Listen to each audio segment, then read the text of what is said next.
আমি শুরুতেই প্রতিবাদ জানাচ্ছি এবং তীব্র নিন্দা জানাচ্ছি এবং শিক্ষকদের যৌক্তিক আন্দোলনকে সমর্থন করে একটি কথা বলছি, ইন্টারিম গভর্নমেন্টকে বলছি, অনতি বিলম্বে শিক্ষকদের নৈতিক দায়িত্ব এবং যৌক্তিক দায়িত্ব মেনে নেন।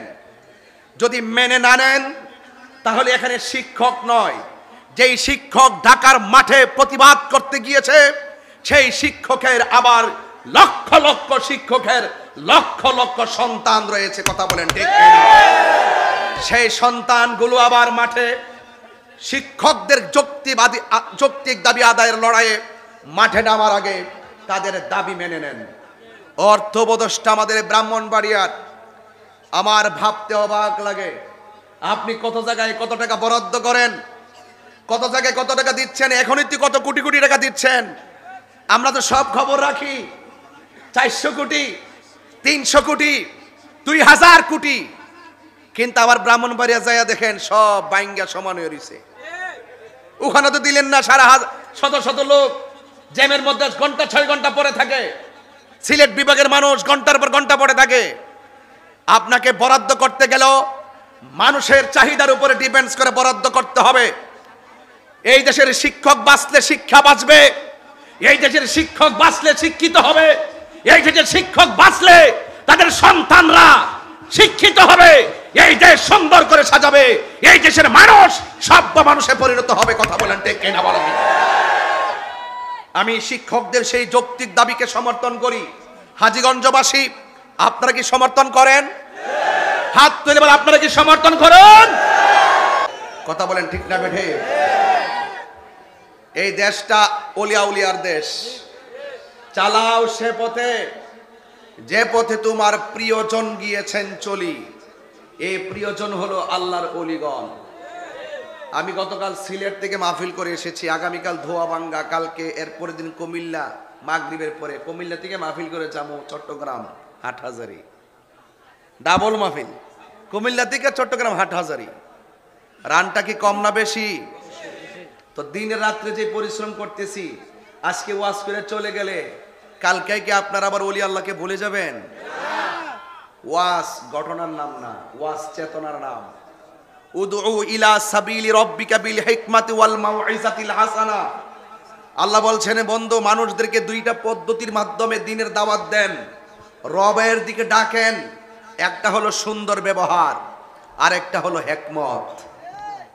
আমরা যখন সুন্দর ভাষায় কথা বলি, নম্রতার সুরে কথা বলি, ভদ্রতার সুরে কথা বলি, এই দেশে রাষ্ট্রযন্ত্র আমাদেরকে দুর্বলতা মনে করে।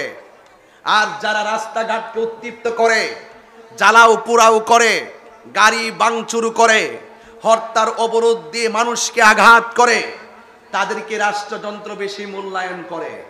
কথা বলেন ঠিক না বেটি? তাহলে আমরা কি আর ঘরে বসে থাকার সুযোগ আছে? আমি একজন শিক্ষকের সন্তান হিসাবে আমি শুরুতে একটি কথা বলতে চাই। আমার বাবা ছিলেন শিক্ষক, আমার বড় ভাই শিক্ষক, এর পরের ভাই শিক্ষক, আমিও ছিলাম শিক্ষক। আমার 2012 সালে সহকারী নিবন্ধন, 2000, আপনি তো এই মডেল মসজিদে আছেন আলহামদুলিল্লাহ, সুন্নি মডেল মসজিদে আছেন আলহামদুলিল্লাহ, বলেন না কেন? এগুলো দেখে রাখবেন, সবাই সেখানে যাবেন ইনশাল্লাহ, সব নাক কান চোখ খোলা রাখবেন। আমার ছোট ভাইটা এবার এনটিআরসির মাধ্যমে সুপারিশপ্রাপ্ত হয়ে নবিয়াবাদ কামিল মাদ্রাসায় প্রভাষক হিসেবে ঢুকছে। তো আমি একজন শিক্ষকের ভাই হিসাবে, নিজে একজন শিক্ষক হিসাবে, এবং আমার বাবা একজন শিক্ষক হিসাবে, ওই শিক্ষকের সন্তান হিসাবে আমি শুরুতেই এই স্বাধীন সোনার বাংলাদেশে শান্তি প্রতিষ্ঠায় একটি কথা বলতে চাই, শিক্ষক হলো মানুষ গড়ার কারিগর। ঠিক কিনা বলেন? এই শিক্ষকের কাছেই যারা লেখাপড়া করেছে তারাই সচিবালয়ে বসেছে, এই শিক্ষকের কাছে যারা পড়াশোনা করেছে তারাই মন্ত্রণালয়ে দায়িত্বপ্রাপ্ত হয়েছে, এই শিক্ষকের কাছে যারা লেখাপড়া করেছে তারাই বিভিন্ন মাদ্রাসার প্রিন্সিপাল হয়েছে, এই শিক্ষকের কাছে যারা পড়ালেখা করেছে তারাই বিভিন্ন এসপি, ডিসি, ওসি হয়েছে। কথা বলেন ঠিক কিনা বলেন?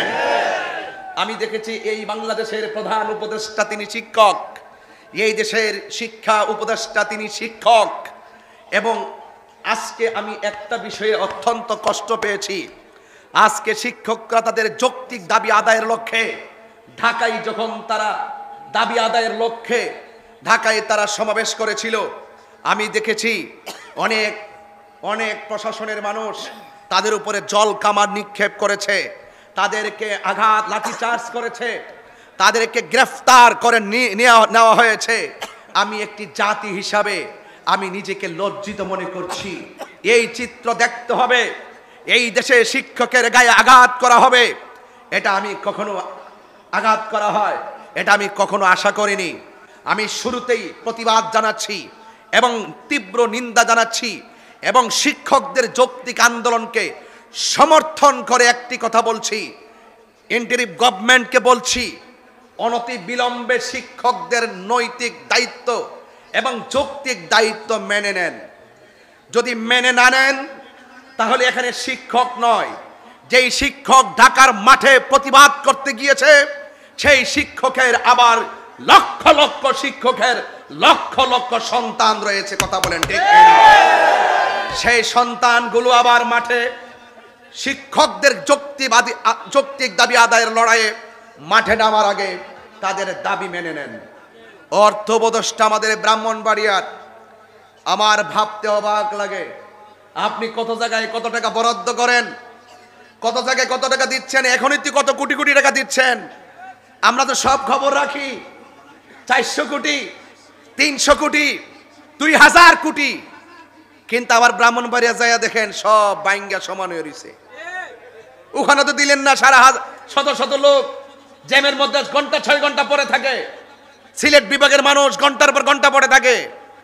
আপনাকে বরাদ্দ করতে গেলেও মানুষের চাহিদার উপরে ডিপেন্ডস করে বরাদ্দ করতে হবে। এই দেশের শিক্ষক বাঁচলে শিক্ষা বাঁচবে, এই দেশের শিক্ষক বাঁচলে শিক্ষিত হবে, এই দেশের শিক্ষক বাঁচলে তাদের সন্তানরা শিক্ষিত হবে, এই দেশ সুন্দর করে সাজাবে, এই দেশের মানুষ সভ্য মানুষে পরিণত হবে, কথা বলেন ঠিক কিনা বলেন? আমি শিক্ষকদের সেই যৌক্তিক দাবিকে সমর্থন করি। হাজীগঞ্জবাসী, আপনারা কি সমর্থন করেন? হাত তুলে বলেন আপনারা কি সমর্থন করেন? এই জন্য আমি অনুরোধ করব, মাঠে নামার আগে তাদের দাবি মেনে নেন। 20% কথা বলেছিলেন দিবেন, তাদেরকে দিয়ে দেন। অন্যান্য সরকারিভাবে তারা যেইভাবে সুযোগ সুবিধা পাচ্ছে, আমি মনে করি তারাও তো পাওয়ার দরকার। সবারই পেট আছে, সবারই সংসার আছে, আছে না নাই?